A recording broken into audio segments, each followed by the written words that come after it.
Коллеги, добрый день. В ближайшее время мы с вами начнем наш вебинар. Пожалуйста, если меня видно и слышно, поставьте 2 плюсика.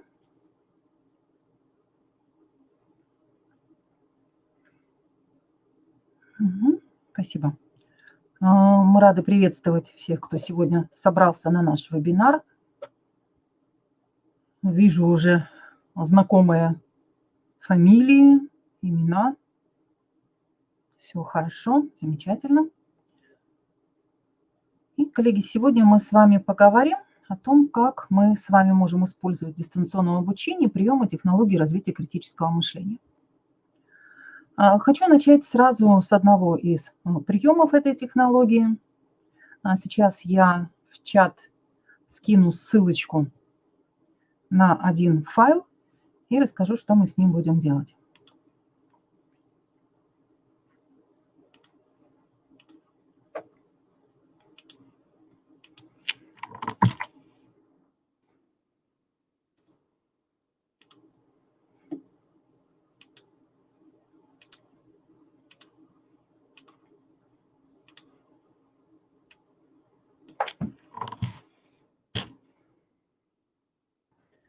Так, коллеги, в чате я вам скинула ссылочку на документ. Это таблица ЗХУ, один из приемов технологии развития критического мышления. В этой табличке сейчас мы с вами поработаем. Но сначала давайте разберемся, что же такое ЗХУ, как можно эти аббревиатуру эту расшифровать. ЗХУ. Какие будут предложения? Как расшифровать аббревиатуру ЗХУ?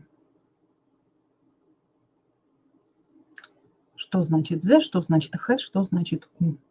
Какие слова под этим скрываются? Угу. Так, ну, если Татьяна Паршукова – это именно та Татьяна Паршукова, которую я знаю, то хорошо училась, помнит, что это значит. Так, замечательно. Угу. Есть несколько предположений. Ну, З угадали все, знаю. Х – хочу узнать, а У – это узнал. И сейчас в этой таблице я бы хотела, чтобы вы отметили в первом столбике, что вы знаете о технологии развития критического мышления, а во втором столбике, что вы хотите узнать о технологии развития критического мышления. Еще раз сейчас ссылочку скину вам на файл.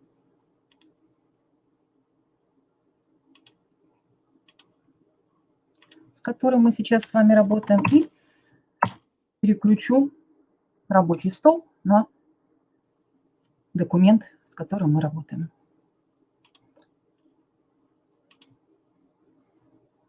Так, я переключаю трансляцию рабочего стола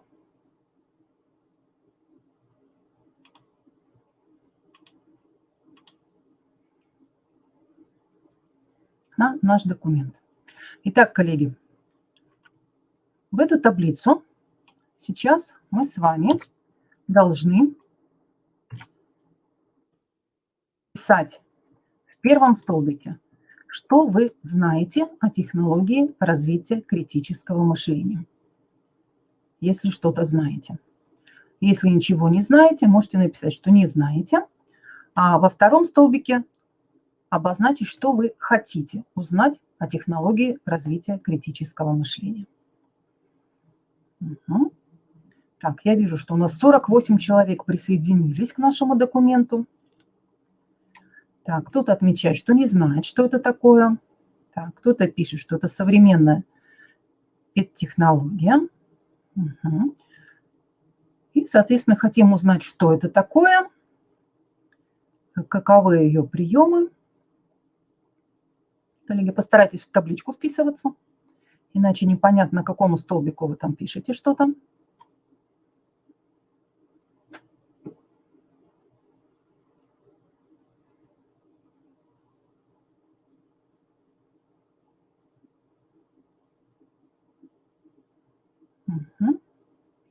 Так, Ну, еще пару минут. И посмотрим, что у нас получилось. Так, из первого столбика у нас вообще все пропало.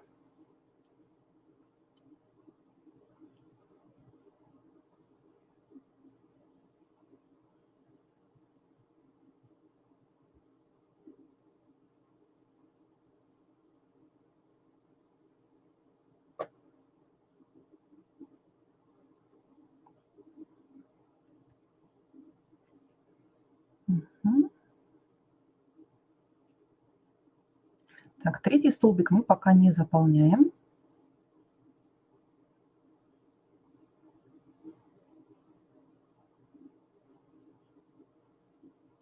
Коллеги, третий столбик пока не заполняем. Если вы хотели написать это в первом, перенесите в первый. А если хотели написать во втором, перенесите во второй. Мгм.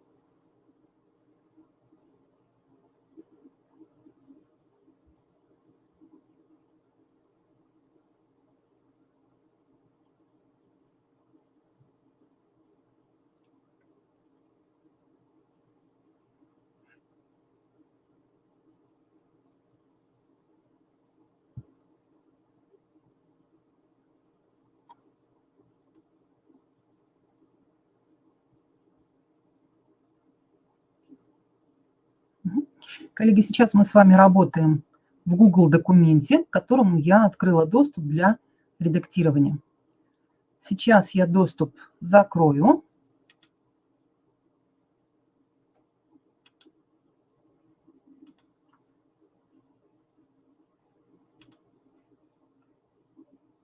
Так, и сейчас у вас уже не будет возможности что-то редактировать.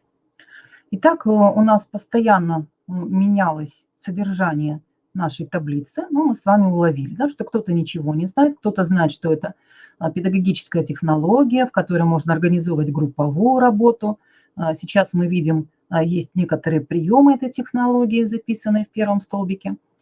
И большинство хочет узнать что-нибудь новенькое об этой технологии, какие приемы и как ее можно применять на уроках вот именно в наших нынешних условиях. Коллеги, я останавливаю рабочий стол и переключусь к нашей презентации, и мы продолжим нашу работу. Итак, мы с вами сейчас поработали с одним из приемов технологии развития критического мышления, который называется таблица ЗХУ. Таблица «Знаю, хочу узнать, узнал». Как мы будем сегодня с вами работать? Я немного расскажу о самой технологии развития критического мышления, а потом мы посмотрим наиболее часто применяющиеся приемы этой технологии и именно те приемы, которые мы с вами можем реализовать в наших нынешних условиях, в условиях организации дистанционного обучения. А также под каждый прием я подобрала те сервисы, те инструменты, которые мы с вами рассматривали на наших прошлых вебинарах, с помощью которых мы можем эти приемы реализовать. Так, вот у нас тут появился вопрос, на какой платформе мы ведем вебинары. Это платформа ProofMe. Вы можете свой вопрос записать во вкладочку «Вопросы», и в конце мы к нему вернемся, и я напишу, какая это платформа. Итак, коллеги, а сейчас мы поговорим о технологии развития критического мышления. Кто-то из вас отметил, что с этой технологией знаком, но большинство обозначили, что это будет для них что-то новое и хотели бы об этой технологии подробнее узнать. Ну, прежде всего, нужно начать с того, что же такое критическое мышление. То есть в данном случае, когда мы говорим о технологии развития критического мышления, мы под критическим мышлением понимаем не негативность суждений, не критику, а разумное рассмотрение различных подходов с тем, чтобы выносить обоснованные суждения и решения. То есть с точки зрения критического мышления мы ничего не принимаем на веру сразу, да, поскольку каждый, невзирая на авторитет, может выработать свое собственное мнение в контексте учебной программы. То есть по своей сути критическое мышление – это способность ставить новые вопросы, вырабатывать различные аргументы и принимать независимые продуманные решения. вот именно в этом смысле, когда мы критическое мышление рассматриваем, то говорим о том, что оно способствует взаимоуважению партнеров, способствует установлению понимания, продуктивного взаимодействия между людьми, облегчает понимание различных взглядов на мир, да, потому что мы смотрим на осуждение с различных точек зрения. И критическое мышление позволяет учащимся использовать свои знания для того, чтобы наполнять смыслом различные ситуации, которые возникают в нашем окружающем мире. Это ситуации с высоким уровнем неопределенности. То есть когда нельзя сказать однозначно, хорошо это или плохо. Часто задают вопрос, можно ли поставить знак равенства между критическим мышлением и творческим мышлением. Да, конечно, где-то они соприкасаются, где-то даже в чем-то эти технологии совпадают, но четкую границу между критическим и творческим мышлением провести сложно, но можно. По своей сути, критическое мышление может выступать как отправная точка для развития творческого мышления. При этом и критическое, и творческое мышление, они развиваются во взаимосвязи, во взаимообусловленности, в таком синтезе. Мы с вами говорим о технологии развития критического мышления применительно вот к проекту, который задавался в конце 80-х годов, в 90-х годах создавался в рамках проекта сотрудничества учителей, ученых и учеников из различных стран мира. И мы с вами говорим о технологии критического мышления применительно к обучению, чтению и письму. С 1996 года проект сотрудничества учителей, ученых и учеников реализуется под эгидой Института «Открытое общество», консорциума демократической педагогики и Международной читательской ассоциации. И этот проект направлен на обучение педагогов разных стран технологии развития критического мышления. 48 стран первоначально принимало участие в программе, были проведены семинары, конференции для тренеров, для экспертов, изданы учебные материалы, описан и проанализирован опыт лучших педагогов, работающих по этой технологии. И в России эта технология достаточно давно уже практикуется, с 1997 года. И я думаю, что многие из вас даже уже применяют в своей деятельности приемы данной технологии, может быть, даже не зная, что они относятся именно к технологии развития критического мышления.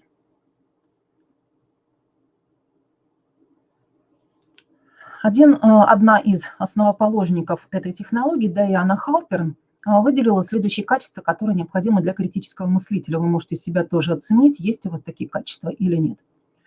Первое качество – это готовность к планированию. Да? То есть очень важно уметь упорядочивать свои мысли. Очень важно понимать, в какой последовательности правильно будет их излагать для того, чтобы вы были поняты вашими собеседниками.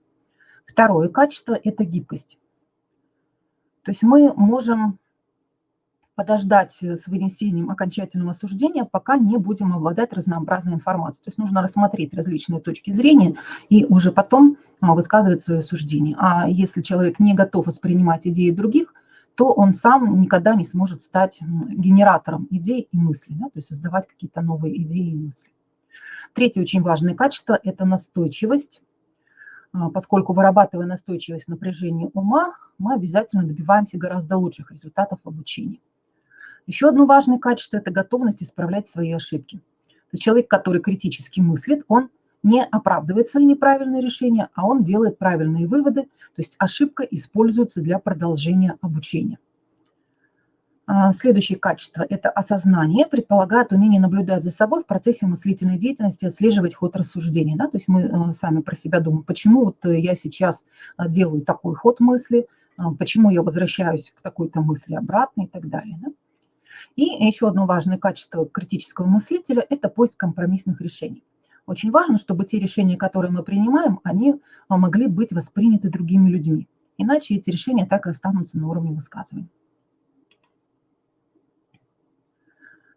Вот на основе этих идей была разработана технология развития критического мышления через чтение и письмо. Цель этой технологии заключается в том, чтобы обеспечить развитие критического мышления посредством интерактивного включения учащихся в образовательный процесс. А на философском уровне критическое мышление в данной технологии подразумевает владение различными стратегиями интерпретации текста, принятие факта принципиальной уязвимости любой теории и факта многополярности мира. Да? То есть, по сути, Это технология работы с текстами через чтение и письмо. То есть это технология, которую сейчас мы бы могли отнести к технологиям, призванным формировать функциональную грамотность обучающихся. Да, и эта технология по праву может называться технологией метапредметной.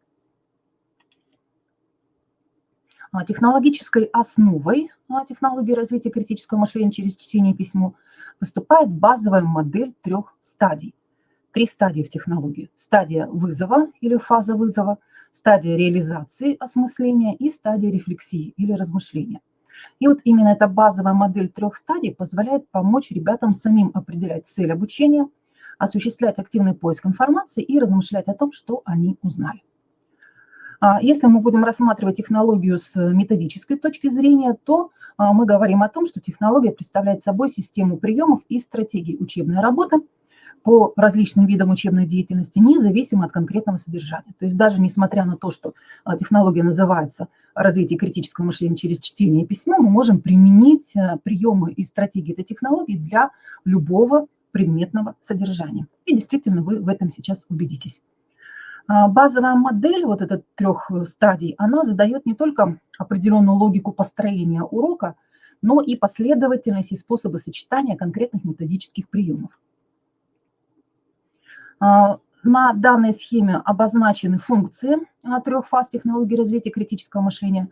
Фаза вызова, да, здесь основные функции мотивационные, то есть мы побуждаем ребят к работе с новой информацией и пробуждаем интерес к теме. Вторая функция информационная, то есть вызываем имеющиеся знания уже, которые сложились по данной теме. И третья функция коммуникационная, то есть идет обмен мнениями по поводу имеющихся знаний. Вторая фаза основная – это реализация смысла или реализация вызова. И здесь 2 основные функции. Это информационная функция, то есть получение новой информации по теме с помощью различных приемов и способов. И систематизационная функция, то есть когда мы полученную информацию классифицируем по разным категориям, да, и связываем с той информацией, которая нам уже на сегодняшний момент знакома. И третья фаза или третья стадия – это стадия рефлексии.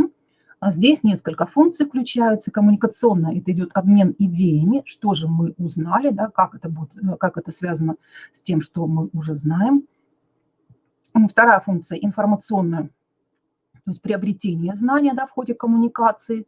А третья функция мотивационная идет побуждение к расширению информационного поля. И четвертая функция оценочная, то есть новую информацию мы соотносим с уже имеющейся информацией, вырабатываем свою собственную позицию и оцениваем процесс нашей деятельности на всех вот этих вот 3 фазах. Итак, чуть-чуть подробнее о каждой фазе. Фаза вызова. На этой фазе мы должны дать ребятам возможность самостоятельно поставить цели обучения, которые будут создавать необходимый внутренний мотив в процессе учения. И вот только после того, как ученик, да, для себя цель обучения сформулировал, мы можем выбрать эффективные методы для достижения этих целей. И при этом мы с вами должны помнить, что мы усваиваем лучше всего. Обычно это информация по той теме, о которой мы уже что-то знаем. И второй вопрос, на который мы отвечаем на этой фазе: когда нам проще принять решение? Тогда, когда мы делаем то, что согласуется с нашим имеющимся уже опытом, пусть и опосредованно. То есть если мы на этой фазе предоставим ребятам возможность проанализировать то, что они уже знают по этой теме, это будет создавать дополнительный стимул для формулировки собственных целей и мотивов. И вот именно эта задача, она решается на стадии вызова с использованием различных приемов технологий. Итак, в чем заключается деятельность педагога и учащихся на стадии вызова? Та информация, которая получена ребятами на первой стадии, она ими выслушивается. Обязательно мы эту информацию фиксируем, записываем, обсуждаем. И эта работа может проводиться как индивидуально, так и в небольших группах, в парах и в небольших группах. А педагог на данной фазе вызывает те знания, которые уже имеются по изучаемому вопросу, активизирует учащихся и задает мотивацию для дальнейшей работы. Ребята вспоминают, что им известно по изучаемому вопросу, а если мы знаем, что им ничего не известно, что информация действительно новая, то мы можем предложить сделать предположение, что же мы будем изучать, да, по данному вопросу. Систематизируют информацию до того, как ее изучать, могут сформулировать вопросы, на которые они хотели бы получить ответы. И представлены некоторые приемы. Так, тут коллеги отмечают, что у кого-то пропал звук. Коллеги, у всех звук пропал или звук есть? Обозначьте, пожалуйста, чтобы мы понимали, что со звуком. Так, слышно. Хорошо, коллеги, у кого звук пропал, проверьте настройки своих устройств, пожалуйста. Может быть, какой-то там у вас скачок интернета был. Хорошо, мы продолжаем. Итак, методы приема, которые мы можем использовать на данной стадии. Мы можем составить список известной информации, например, в виде рассказа. Можем осуществить предположения по ключевым словам, которые предлагает учитель. Можем осуществить графическую систематизацию материала в форме кластера, в форме таблиц. Можно использовать прием верное и неверное утверждение, прием перепутанные логические цепочки и другие приемы. О некоторых из них далее мы с вами поговорим.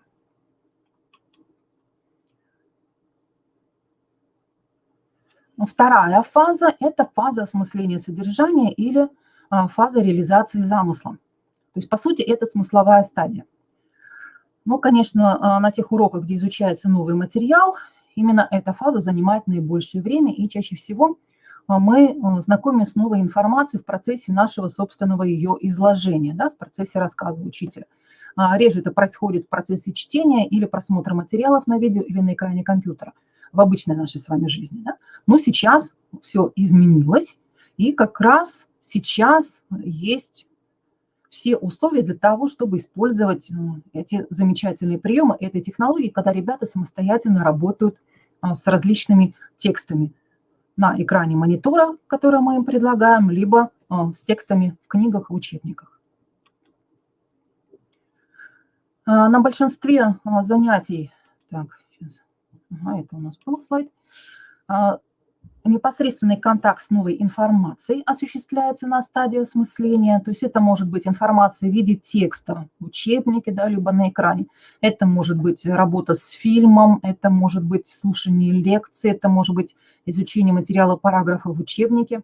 И работа, как правило, проводится индивидуально, либо в парах. Задача педагога на этой фазе – сохранить интерес к теме при непосредственной работе с новой информацией и постепенное продвижение ребят, организация этого продвижения от знания старого к знанию новому. Ученики на этой фазе читают либо слушают текст, используют предложенные учителем активные методы чтения, например, делают пометки на полях, либо ведут записи по мере осмысления новой информации. И на этой стадии можно использовать различные приемы активного чтения, такие, например, как маркировка с использованием различных значков на полях, например. Это может быть ведение различных записей типа дневников и бортовых журналов, это может быть поиск ответов на поставленные в первой части урока вопросы и так далее. У кого-то после сбоя в интернете исчезла презентация. Подождите, может быть, она все-таки вернется, либо еще раз обновите страничку, должно все появиться. И вот эти приемы мы можем использовать с вами на стадии осмысления. Более подробно об этих приемах дальше мы тоже сегодня поговорим. И очень важная стадия осмысления. Здесь важно отслеживать свое понимание при работе с изучаемым материалом. То есть вот основная задача в процессе обучения на этой стадии. То есть мы должны ребят научить отслеживать свое понимание. То есть в процессе объяснения мы можем расставить какие-то акценты в соответствии с ожиданиями и заданными вопросами, да, если на первой стадии ребята свои вопросы сформулировали. При этом можем по-разному организовать работу. Это может быть лекция, может быть индивидуальное чтение, парное чтение, групповое чтение, может быть просмотр видеоматериала. Но в любом случае, да, это индивидуальное принятие и отслеживание информации, даже если работа будет групповая. И главная задача наша – поддерживать активность учащихся, поддерживать их интерес и инерцию движения, которую мы создали во время фазы вызова. Поэтому очень важно правильно организовать вот эту фазу вызова, первую фазу. И на этой стадии, как и на всех других, конечно, важное значение имеет качество того материала, который мы ребятам предлагаем.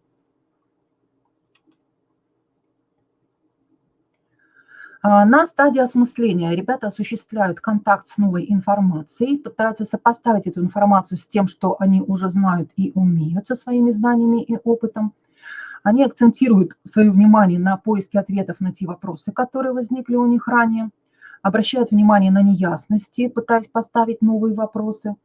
И очень важно, о чем мы говорили, это отследить сам процесс знакомства с новой информацией, обратить внимание на то, что именно привлекает их внимание, какие аспекты менее интересны и почему. И готовятся ребята на этой стадии к анализу и обсуждению услышанного или прочитанного.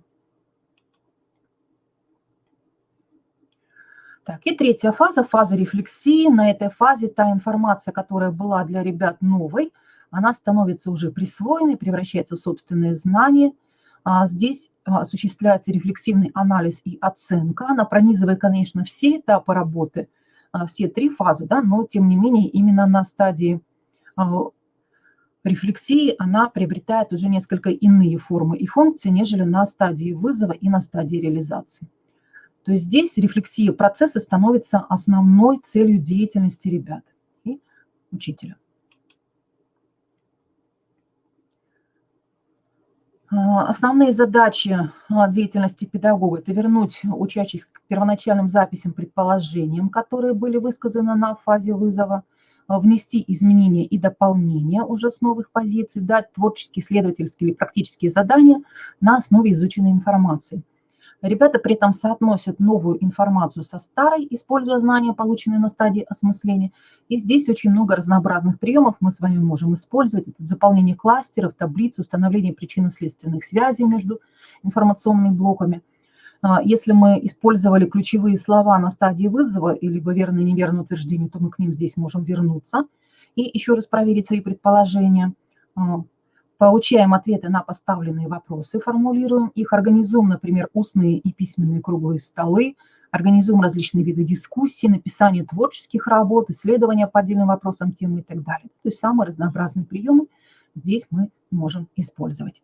Так, ну и далее как раз поговорим о возможностях использования различных приемов. Очень интересный прием – это постановка вопроса. Да? То есть мы должны ребят научить формулировать вопросы. Бенджамин Блум предлагает различные типы вопросов в зависимости от того, что мы хотим в ответе услышать. Самые простые вопросы – это, конечно, вопросы формального уровня. Ответы на эти вопросы предполагают простое воспроизведение информации.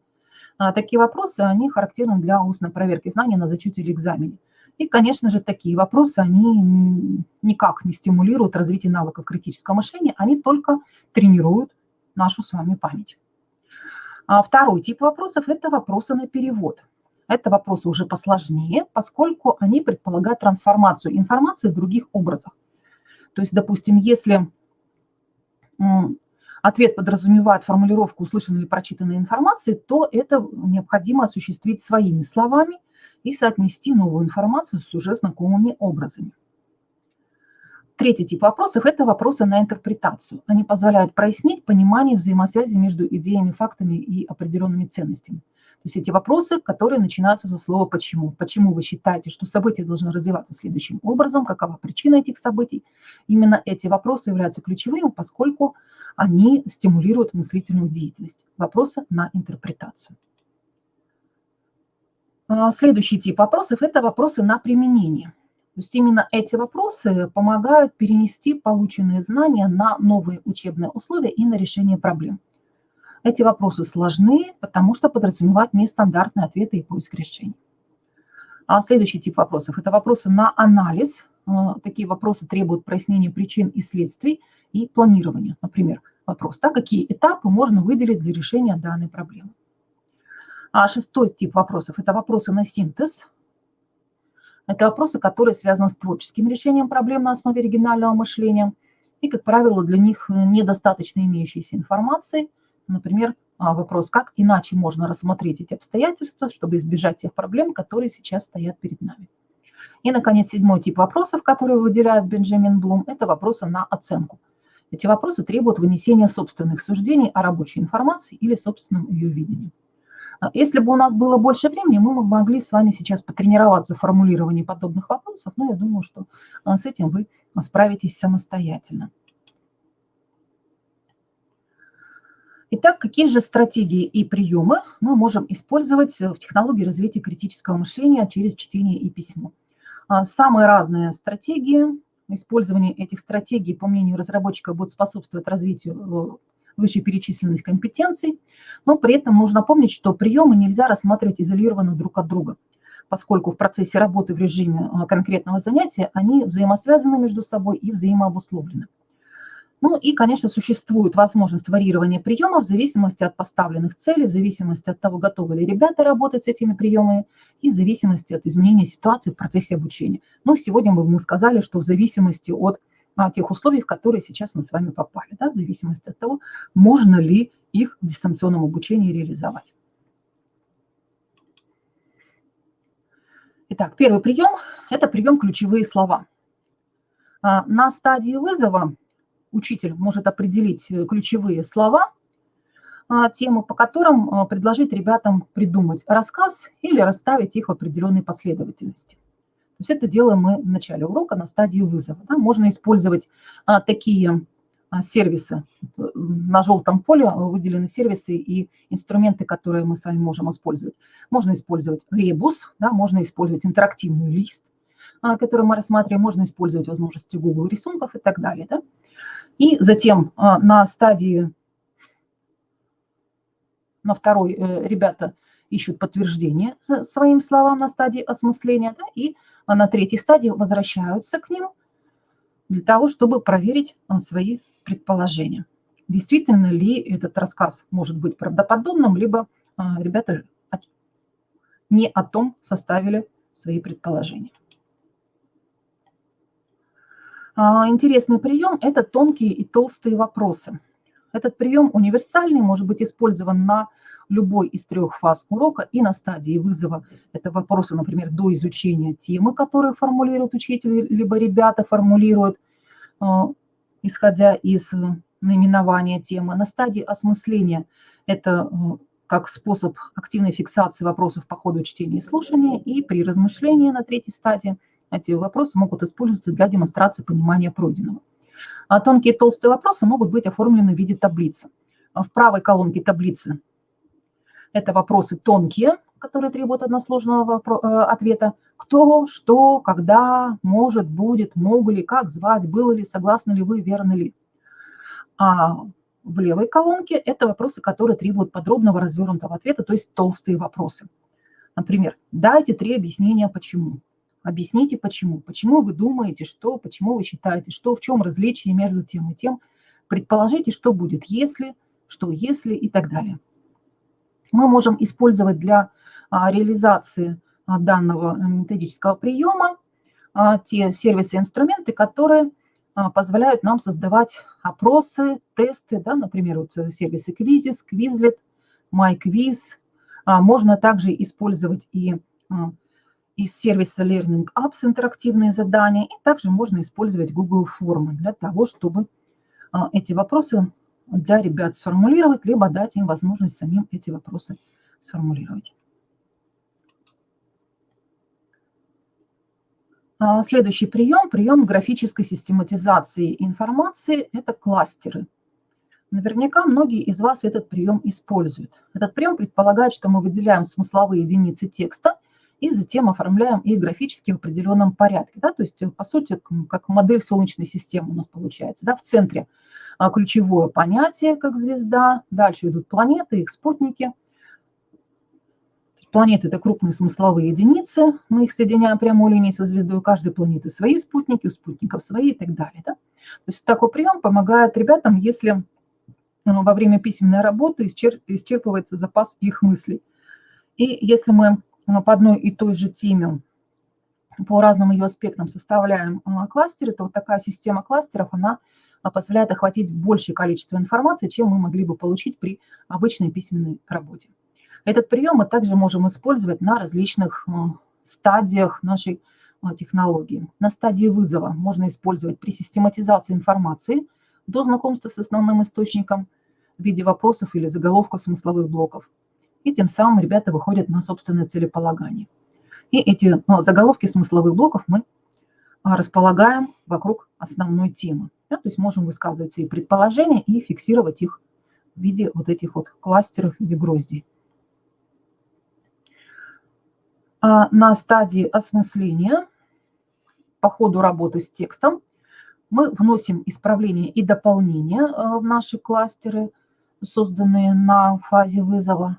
И на третьей фазе, на фазе рефлексии, мы исправляем неверные предположения в предварительных кластерах, заполняем их на основе новой информации, устанавливаем причинно-следственные связи между отдельными смысловыми блоками и при этом можем организовать как индивидуальную работу, так и работу в группах. Это может быть работа по всей теме в целом, да, либо по отдельным смысловым блокам, по отдельным вопросам, например. И здесь очень важно предоставить ребятам возможность презентовать новые кластеры. То есть не только систематизация материала, но и установление причинно-следственных связей между различными гроздями являются задачей этой формы. А также можно ребятам предложить укрупнить какую-нибудь гроздь, либо выделить новую гроздь, да? То есть вырастить самую длинную веточку и так далее.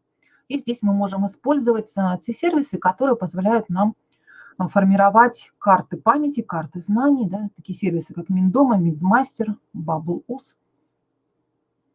И с ними мы можем поработать и предложить ребятам самим, используя эти сервисы, составить свои кластеры. Сервисы дают возможность организовать совместную работу, да, то есть вы, например, создаете, ребятам даете доступ, они подключаются, вы договариваетесь, кто какую веточку будет заполнять, и эту работу совместно можно реализовать. Прием верные и неверные утверждения, или его по-другому называют еще верите ли вы. Очень интересный прием, тоже достаточно часто мы его используем в нашей деятельности. В начале урока, например, предлагаем несколько утверждений, которые описывают заданную тему, либо заданную ситуацию, либо систему правил, и спрашиваем, да, верите ли вы, или согласны ли вы с тем, что. И ребята высказывают свои предположения, с чем-то они согласны, с чем-то они не согласны, мы фиксируем, да, их ответы на доске, либо используя соответствующий сервис. И затем в ходе урока устанавливаем, верны ли данные утверждения, и обосновываем свой ответ после знакомства с основной информацией. И вот можно использовать такую графическую таблицу. В первой графе записать утверждение, во второй графе ребята отмечают до чтения текста, согласны они или не согласны, плюс-минус. И затем после чтения текста можно здесь уже предложить ребятам сформулировать обоснование для того, согласны они с этим утверждением, либо не согласны. И здесь также можно использовать сервисы, которые позволяют нам создавать анкеты и опросы. Quizizz, Quizlet, MyQuiz, сервис LearningCapс, и также можно использовать Google формы.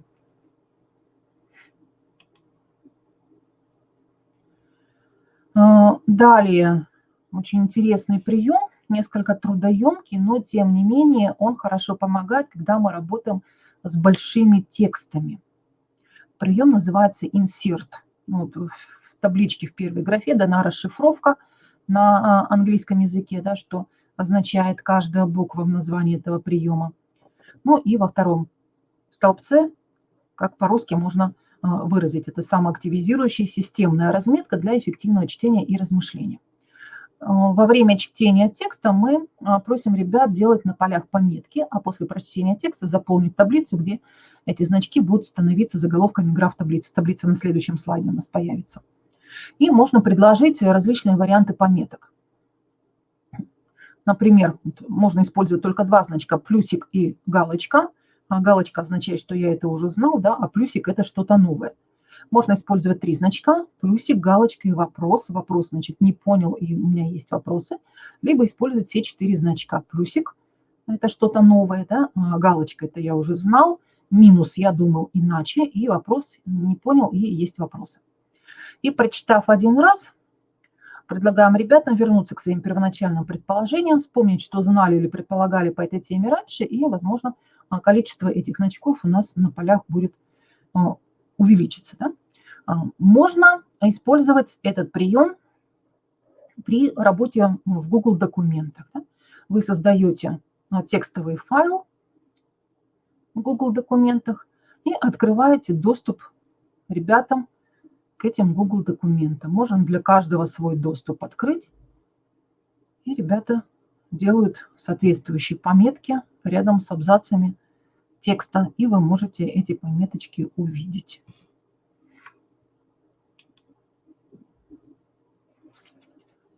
И в итоге вот такая таблица insert на стадии осмысления составляется ребятами. В первом столбике галочки, да, поставьте галочки, если вы считаете, что то, что вы читаете, соответствует тому, что вы уже знали или думали, что знаете. Да? Если у вас электронный документ, ребята могут прямо эти фразы скопировать и вставить в соответствующие ячейки таблицы. Во второй графе плюсик во втором столбике, в третьем столбике минус, да, если то, что мы читаем, противоречит тому, что уже знали, и в четвертом столбике вопросы.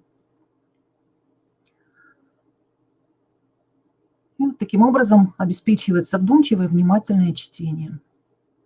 И вы можете увидеть в итоге ту работу мыслительную, которую ребята осуществляют по вашему тексту. Да, то есть эту таблицу они могут тоже выполнять в электронном виде в вашем Google документе, который вы для них создали.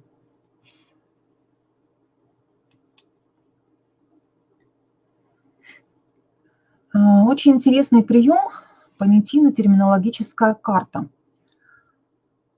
Он также проходит через весь урок, и для его реализации мы можем использовать сервисы интерактивных досок, такие как Padlet, Linode, Trello, которые мы рассматривали на нашем предыдущем вебинаре.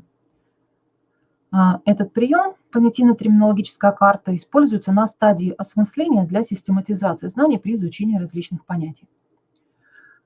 В начале урока мы даем ребятам мини-словарик, 10 определений с определениями тех понятий, которые они должны усвоить. Да? То есть на доске, например, на Padlet мы эти понятия вывешиваем. В течение 10 минут ребята должны усвоить эти понятия в группе, можно индивидуально, выделив в них какие-то отличительные признаки. Затем, очень важный момент, необходимо сформулировать определение своими словами и записать, что получилось. Если мы работаем с интерактивной доской для совместной работы, да, например, с Padlet, с Trello или с Linode, то ребята могут эти определения на доске зафиксировать. Затем по кругу задаются вопросы по данным понятиям. При этом можно использовать прием толстые и тонкие вопросы. Эти вопросы может задавать учитель, могут ребята друг другу задавать эти вопросы. И далее предлагаем ребятам, используя новые понятия, составить связанный текст по предложенному жанру. Да? Можно вот здесь вот в командах работу организовать. Кто-то, например, сочиняет сказку, кто-то былину, кто-то детектив, кто-то, может быть, и стихи сочинит, хотя бы белые. И здесь тоже можно использовать либо сервис, да, который дает возможность, этот инструмент, интерактивная доска, либо использовать тот же Google документы и ссылочку на созданный документ прицепить на доску. И далее мы оцениваем текст по следующим критериям. Это количество использованных понятий, это точность употребления понятия, это занимательность текста, исполнительское мастерство его демонстрации. Но при этом рекомендуется, что составление текста должно занять не более 10-15 минут. Вот такой интересный прием. Работа на целый урок, а может быть даже и на 2. Можно предложить текст составить как домашнее задание. Далее несколько приемов, которые предполагают фиксацию информации в виде таблиц. Как правило, для составления таблиц мы используем Google документы, типа того документа, в котором мы с вами в начале нашего вебинара поработали. И первый такой прием – это бортовой журнал 1. Бортовые журналы – это такое обобщающее название различных приемов обучающего письма. Согласно этим правилам, ребята во время изучения темы записывают свои мысли и фиксируют в такой форме, табличной форме бортового журнала. Вот самый простой вариант в данном случае представлен, да, первый вариант. Перед чтением или иной формой изучения материала ребята записывают свои ответы на вопросы в первом столбике, что мне известно по данной теме, и, встретив в тексте ключевые моменты, заносит их в свой бортовой журнал во втором столбике. При чтении во время пауз остановок заполняют графы бортового журнала, связывая изучаемую тему со своим видением мира и со своим личным опытом. Первый вариант, да, что известно и что нового я узнал.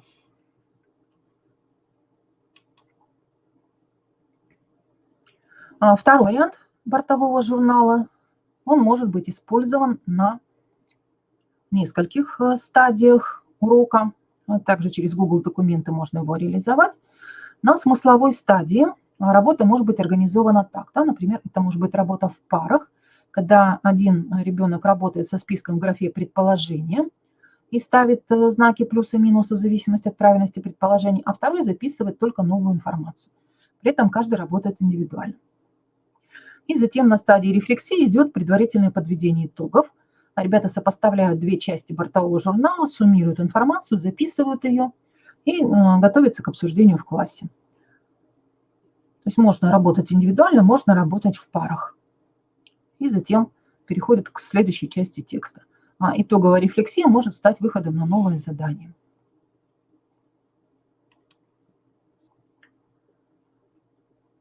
Также мы можем использовать различные виды дневников, например, двухчастный дневник. Коллеги, опять у кого-то появились проблемы со звуком и видео. У всех проблема или только у конкретных людей? Пожалуйста, обозначьте в чате. Так, вижу плюсики, все хорошо. Угу. Значит, это какие-то локальные проблемы. Проверьте настройки своих устройств, коллеги. Возможно, сбой именно у вашего провайдера. У нас пока все хорошо, ничего не дергалось, все нормально. Итак, еще несколько вариантов таблиц для систематизации информации. Это дневники.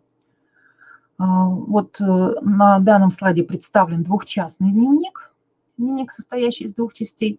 Он дает возможность читателю увязать содержание текста со своим личным опытом. То есть можем использовать их при чтении текста на уроке, но особенно продуктивно вместе с тем приемом, когда ребята работают над большим текстом дома. Да? То есть как раз вот в наших условиях, когда теперь уже все работают дома и с большими, и с маленькими текстами, можно с этим приемом поработать.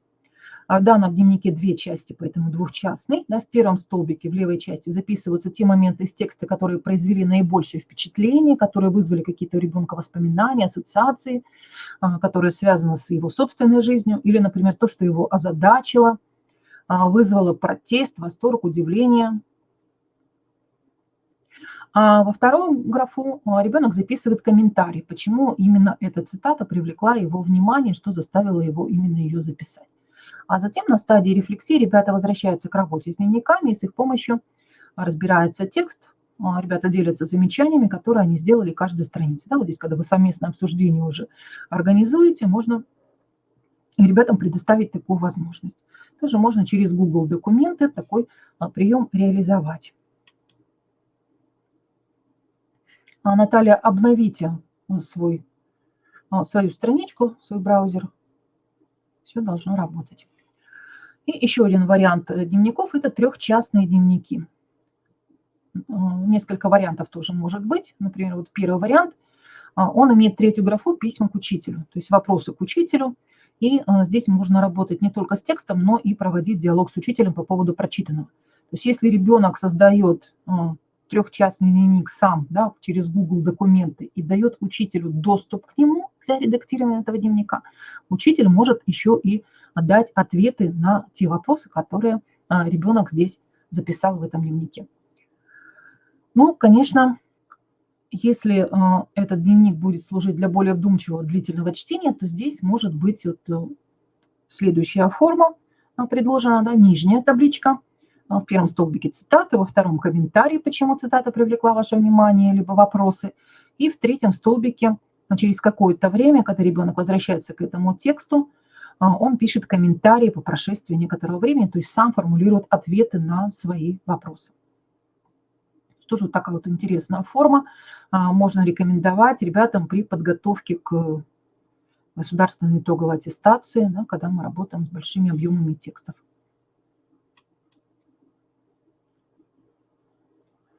Далее, следующий прием, который тоже используется для систематизации информации в табличной форме, это прием концептуальная таблица.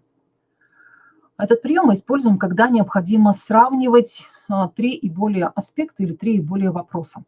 По горизонтали мы располагаем то, что мы сравниваем, а по вертикали различные черты и свойства, по которым это сравнение происходит. Да? Например, сравниваем какие-то природные явления, либо сравниваем природные зоны. Да? Природная зона – хороший такой вариант. Тайга, тундра, пустыня, полупустыня записываем в первом столбике. И далее категории сравнения, например, температура, широта, долгота, еще что-нибудь, да? Климат, дожди, количество осадков в течение года и так далее. И затем заполняем соответствующие ячейки таблиц. Тоже можно использовать Google документы для того, чтобы с подобными таблицами поработать. То есть ребята могут создавать такие таблицы самостоятельно, заполнять их, потом открывать вам доступ, либо вы их создаете первоначально, эти таблицы, и ребятам открываете доступ для их заполнения. Да, можно эту работу также организовать и как групповую работу. Сюжетная таблица, ну, как правило, это используется при работе над какими-то художественными текстами, особенно в начальной школе. Можно подобную таблицу использовать, тоже через Google документы можно ее построить. В первом столбике пишем «кто», во втором «что», в третьем «когда», в четвертом «зачем», «где», может быть, еще там «что делал». Да? Вот над сюжетом произведений можем поработать с помощью такой сюжетной таблицы.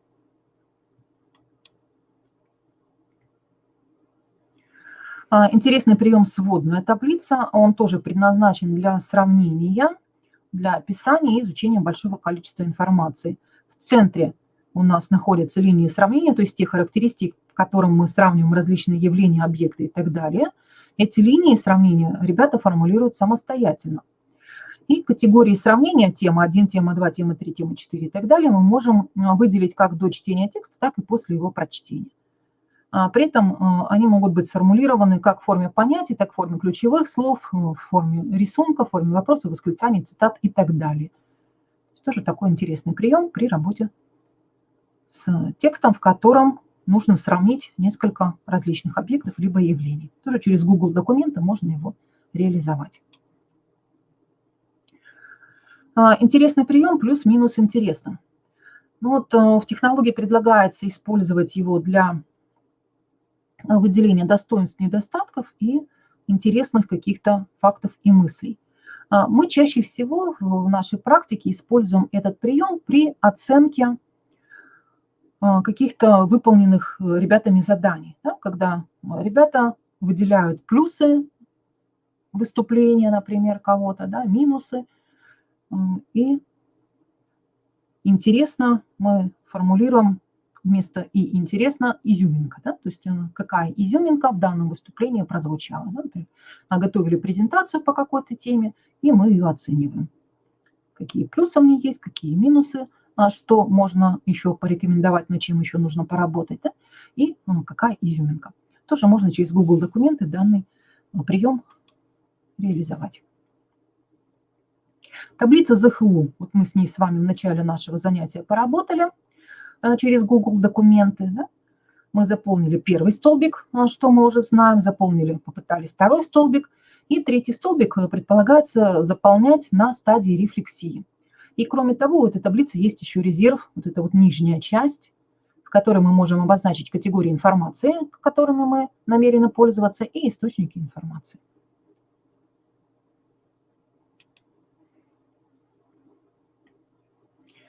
Интересный прием дерева предсказаний. Можно реализовывать с помощью сервиса, который позволяет выстраивать ментальные карты. Минмастер, Bubble.us, Миндома. В оригинале этот прием помогает строить предположения по поводу развития сюжетной линии в рассказе или в повести. То есть мы рисуем ствол, это тема нашего урока, да, ствол дерева. Ветви – это предположения, которые идут по двум основным направлениям. Возможно, например, слева, и вероятно, справа. Количество ветвей мы не ограничиваем, и затем листья – это обоснование этих предположений, аргументов в пользу того или иного мнения. Можно попробовать такое дерево рисовать, но, конечно, схематически достаточно сложно на интерактивной доске это делать. Но, тем не менее, можно попробовать хотя бы условно изобразить подобное дерево. Еще один интересный прием, который позволяет отображать проблемы и влияющие на них факторы, это причинная карта. По своей сути представляет собой графическую схему, и для отображения силы связи мы используем различную толщину стрелок. Для построения причинной карты мы выявляем анализируемую проблему, затем выстраиваем список факторов или причин, затем устанавливаем связь между проблемой и факторами и указываем силу влияния причины. Здесь тоже можно использовать и сервисы, с помощью которых мы строим ментальные карты. Сервис MindMaster, Bubble.us, Mindomo. Вот пример такой причинной карты на данном слайде представлен. Да, почему возникают транспортные пробки? Да, потому что растет число автомобилей, растет число грузовиков, увеличивается число дорог, да, и так далее.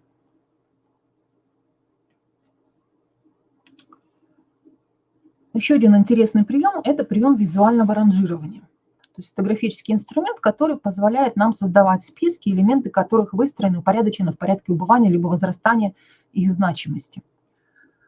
Здесь мы можем использовать интерактивный лист или Google рисунок. Когда мы на листе располагаем несколько элементов, явлений, объектов, и ребята должны их потом разместить в необходимой последовательности, в необходимом порядке. Хорошо, конечно, если это будет действительно интерактивный лист, как мы с вами, помните, составляли определение дистанционных образовательных технологий. Ну, можно использовать и статичную форму, просто таблицу взять, да, в которой добавить еще один столбик, в котором ребята должны просто цифрами обозначить, что должно быть первым, что должно быть вторым, что должно быть третьим, что должно быть четвертым. Да, то есть выстроить ранг, да, проранжировать эти объекты.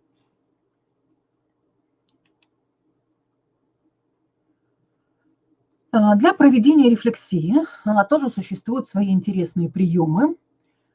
Ну, конечно, мы помним о том, что рефлексию мы осуществляем на протяжении всего учебного процесса, на всех этапах урока, но на разных этапах это будут различные функции.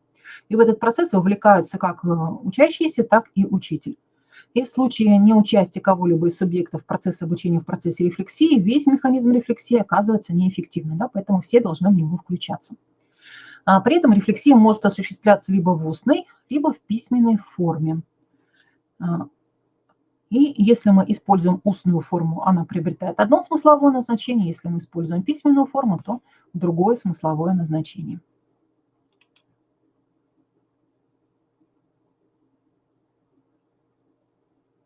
И сейчас мы с вами, конечно, будем в большей мере использовать приемы письменной рефлексии.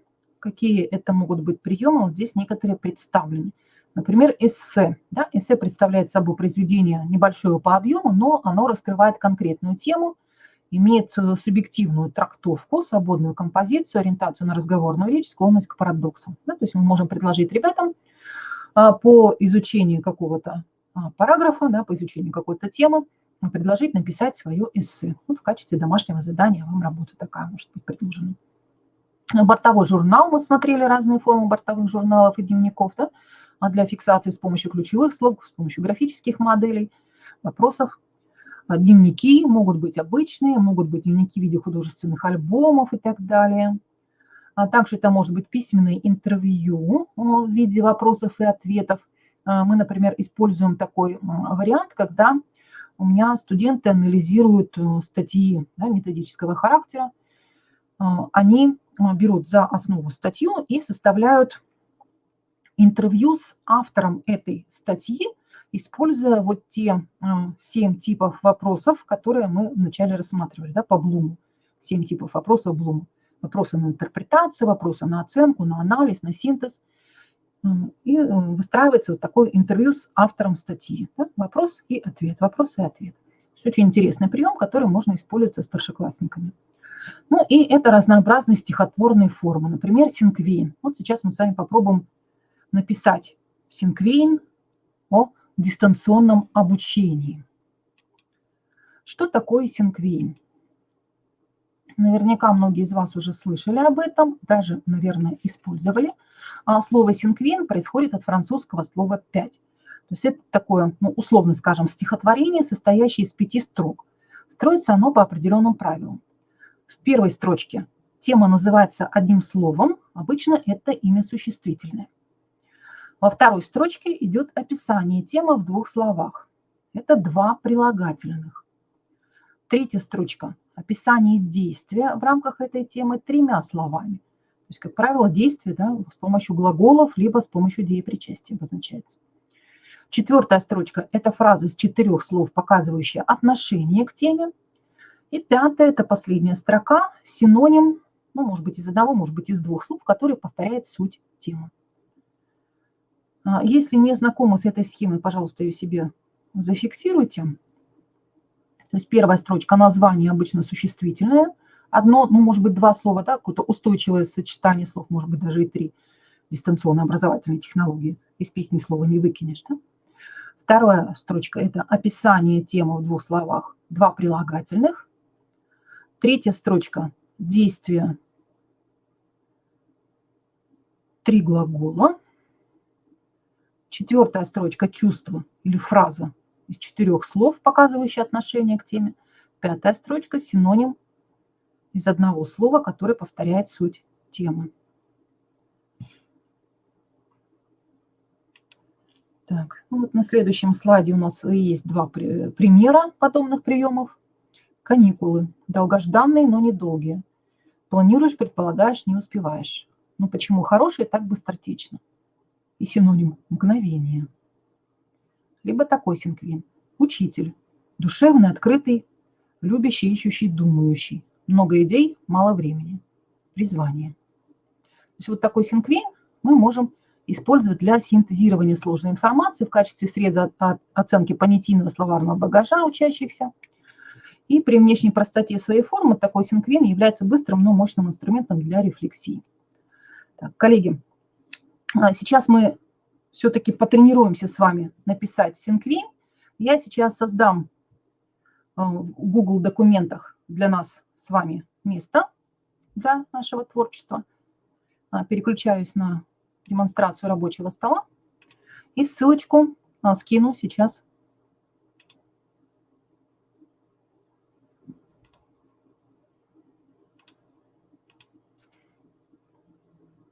Так, мы создадим Google презентацию, наверное, удобнее будет, да, поскольку у каждого может быть свой слайд.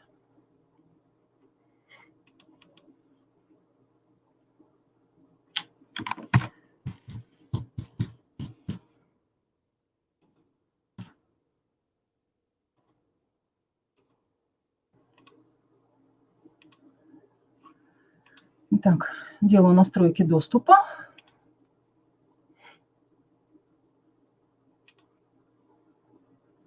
Для редактирования.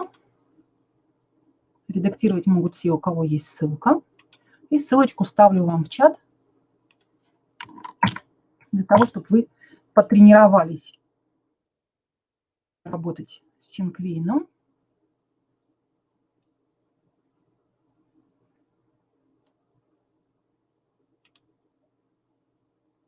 Угу. Так, вижу, коллеги зашли.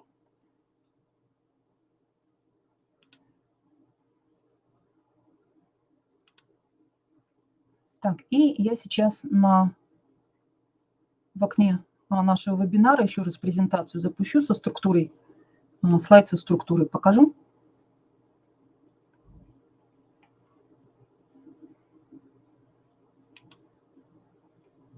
Угу.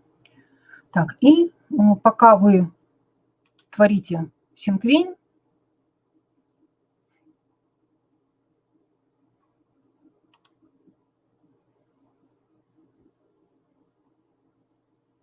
коллеги, вы можете создать еще слайды для себя, если видите, что на каком-то слайде много собралось народу. Пока вы творите синквин, я сейчас нашу презентацию, с которой мы работали сегодня, тоже загружу на Google Диск и ссылочку вам сейчас скину в чате.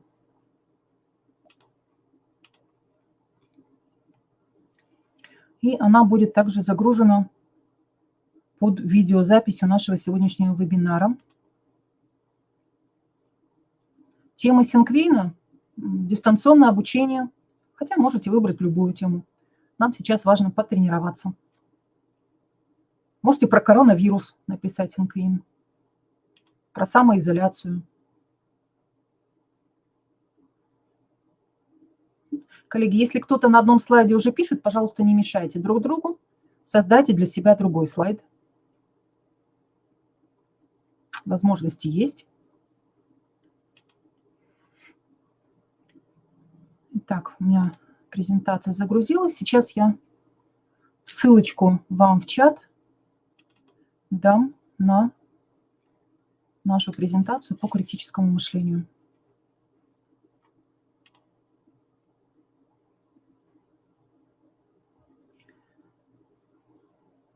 Так, коллеги, если кому-то непонятно было, о каких именно инструментах мы сегодня с вами говорили, на желтом поле, какие инструменты у нас возникали, пересмотрите видеозапись наших предыдущих вебинаров. На прошлой неделе мы рассматривали сервисы и инструменты для создания интереса обучающихся. Вот там как раз обо всех этих сервисах мы говорили, и там можно со ссылочками поработать и попробовать эти сервисы. Так, у меня презентация загрузилась. Сейчас я ссылочку вам скину на презентацию.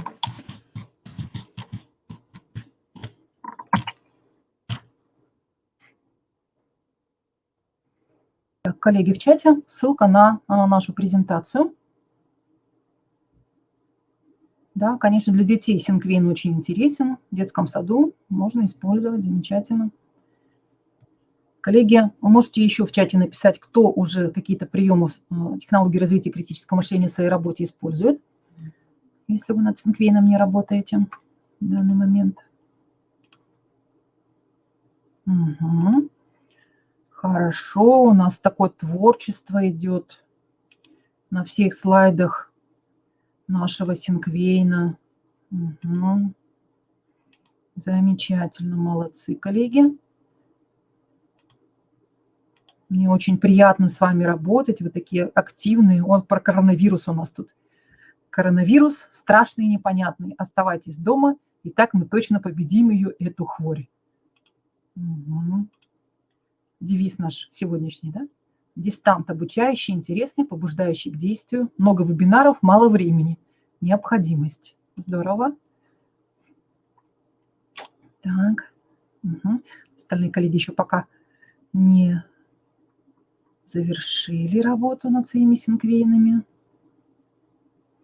Коллеги, вы можете регулировать высоту шрифта, размер шрифта.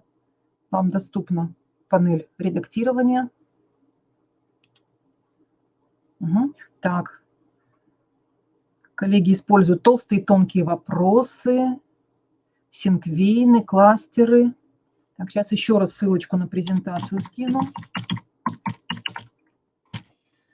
чтобы вам было видно. Так, смотрим, что у нас со вкладочки «Вопросы». Можно ли будет скачать презентацию? Угу. Ссылку я скинула в чате. В вопросах сейчас тоже ссылку скину на презентацию. Так. Сертификаты – это техническая задача. На этот вопрос я вам ответить не смогу. То есть как раз работает система. Так, презентация скачивается хорошо, замечательно. Угу. Так, журнал иногда Александра использует, замечательно. Так, а где-то там у нас в начале сегодня Татьяна Паршукова говорила о том, что знает о технологии развития критического мышления. Интересно было бы услышать, что используем. Так, кластеры используем. Замечательно. Интеллектуальные карты грозди. Хорошо. Коллеги, на следующую неделю мы готовим вебинары для учителей по предметной области искусства, по музыке. Угу.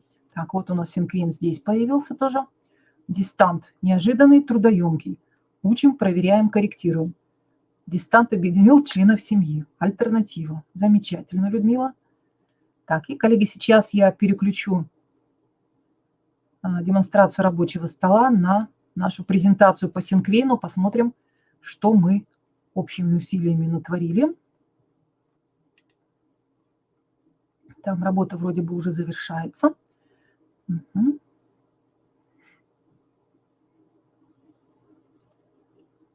Сегодня в новостях читала о том, что Google, корпорация Google, подписывает договор с нашими, по-моему, даже с Министерством просвещения о том, чтобы предоставить бесплатный доступ ко многим своим ресурсам для организации обучения.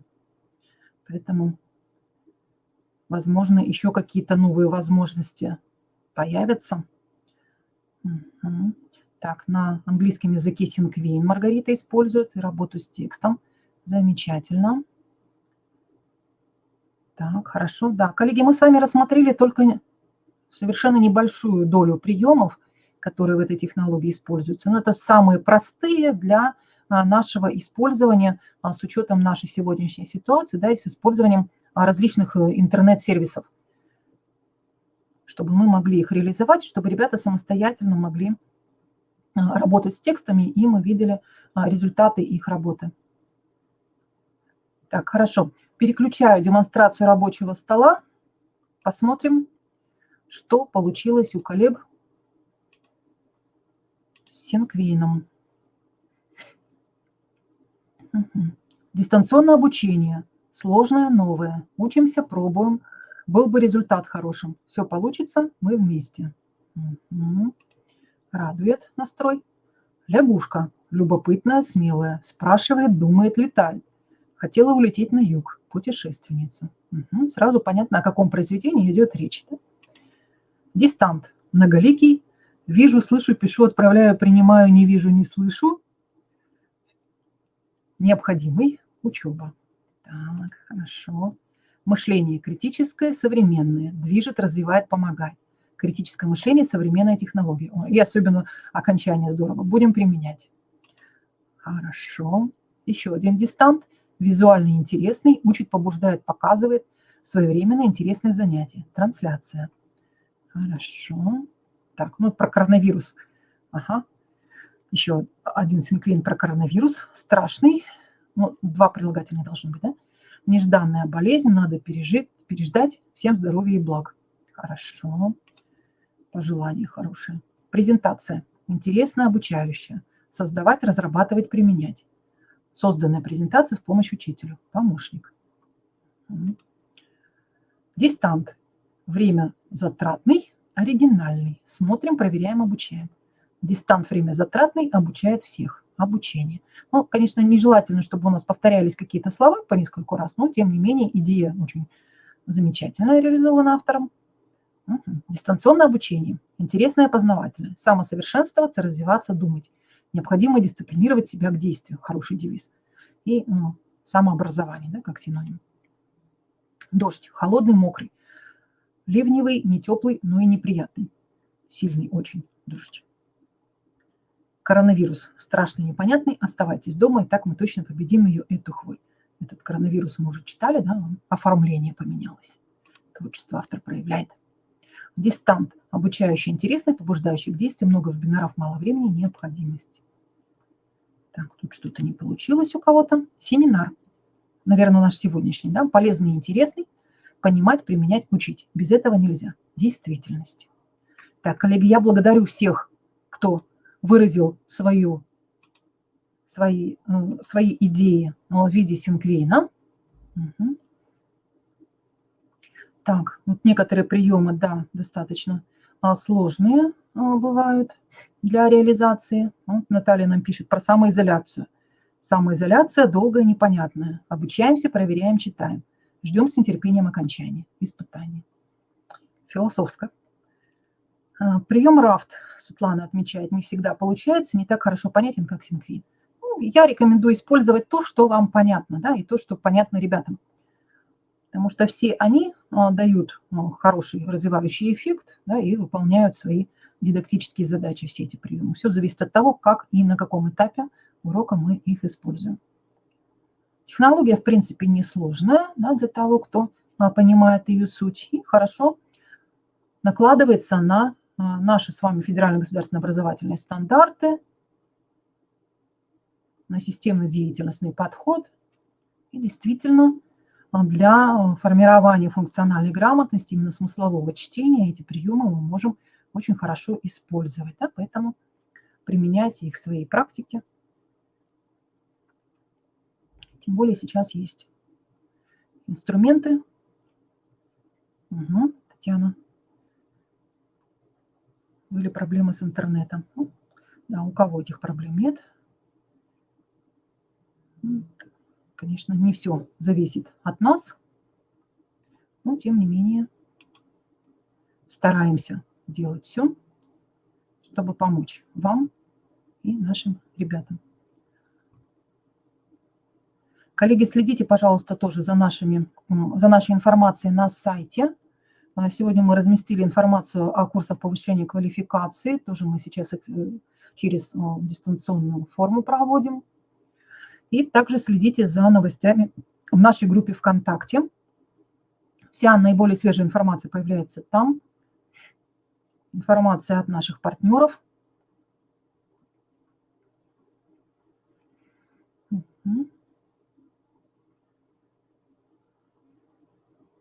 Да, приемы используем, но не всегда понимаем, что делаем все правильно. Бывает такое, да.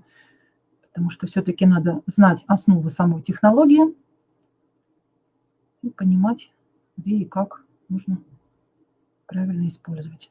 В интернете сейчас много информации, можно найти авторов, которые пишут про технологию критического мышления. Там уже целая династия авторская. Напишу фамилию.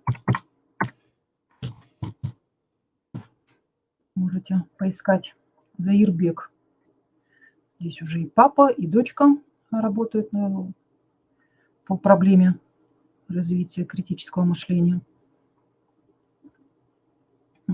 Так, хорошо. Творчество пошло. Синквейн еще один про здоровье. Здоровье слабое, индивидуальное. Лечится, восстанавливается. Здоровье дороже золота. И в конце еще одного слова, Людмила, не хватает. 5-я строчка. Повторение сути, синоним к слову здоровье.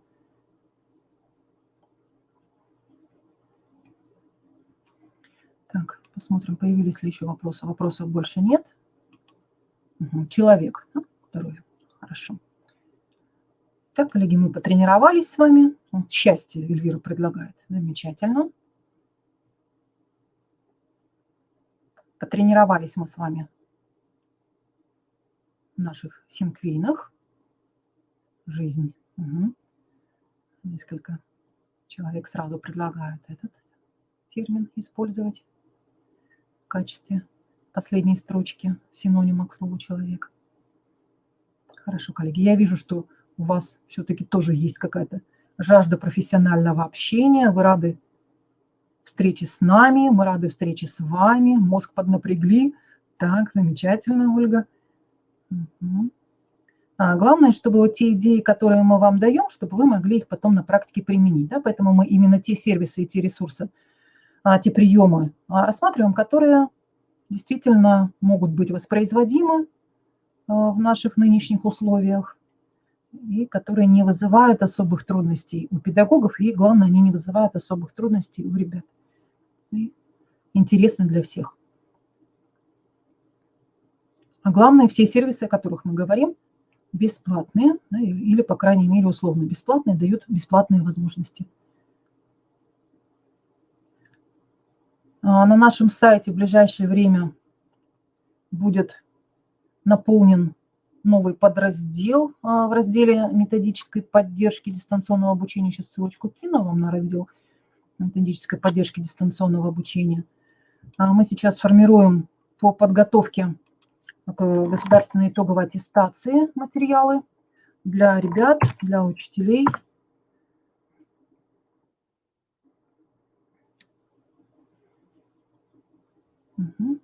Так, и, коллеги, сегодня в группе ВКонтакте Министерства образования, науки и молодежной политики Республики Коми выложена видеозапись вебинара от РЦДО по организации дополнительного образования детей. В нашу группу я тоже эту запись репостнула. Можете через нашу группу смотреть, кто интересовался вебинарами по доп. Образованию. Я думаю, что там коллеги какие-то идеи хорошие показывают.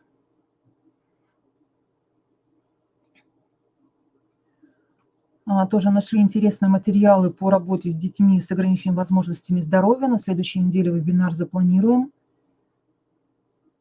Кто интересовался, тоже можете приходить.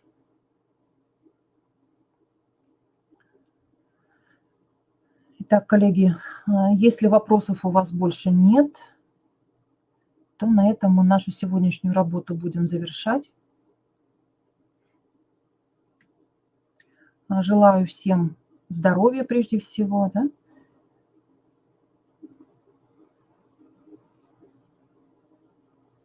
Удачного использования тех знаний, той информации, да, которую мы вам предоставили.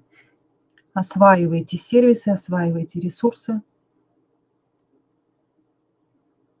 Мы всегда с вами на связи. Если будут какие-то вопросы, можете всегда к нам обращаться. В разделе методической поддержки есть адреса. Ко мне обращаться, либо к Вячеславу Алексеевичу Лешку.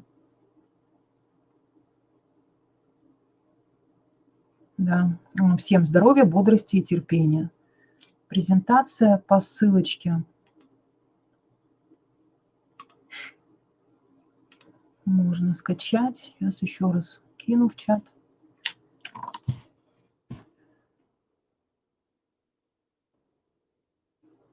И презентация будет также с видеозаписью вебинара. Коллеги, просматривайте наши предыдущие вебинары. Там очень много интересного, полезного. Они доступны для вас в любой момент времени. И, конечно, приходите на наши следующие вебинары. Сегодня и завтра и послезавтра у нас будут вебинары для родителей. Тоже можете смотреть. Вебинар с психологом. Интересный от нашего консультационного центра республиканского. Итак, вопросов больше нет. Тогда на этом мы с вами сегодня работу завершаем. Всем спасибо. До свидания.